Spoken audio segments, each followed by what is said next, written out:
دا ویډیو خاص د میډیکل سټوډنټ لپاره که تاسو ګورئ دا ماشوم زموږ سره په ډېر کریټیکل سچویشن کې دی ډېر سیویر کنډیشن کې دی اصل کې چلډرن سپیشلیسټ دې ماشوم کې ډایګنوز کړی دی مننجایټس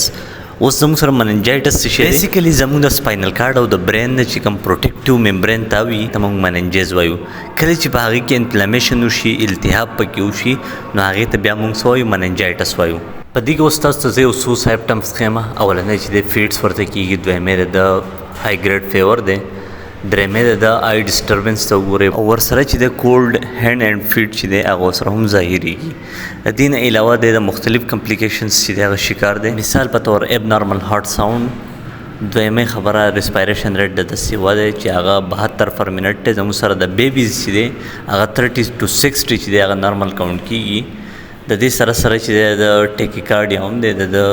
پلسیشن چې دی که نه هارټ بیټ هغه 176 دی او سچوریشن د چې دی هغه نارمل دی د په اکسیجن باندې لګېدلی دی څونه چې هم میډیکل سټوډنټس دي هغو دې ضرور وایي په کمنټ سیکشن کې چې د مننجایټس د نورو کمپلیکیشن سره سره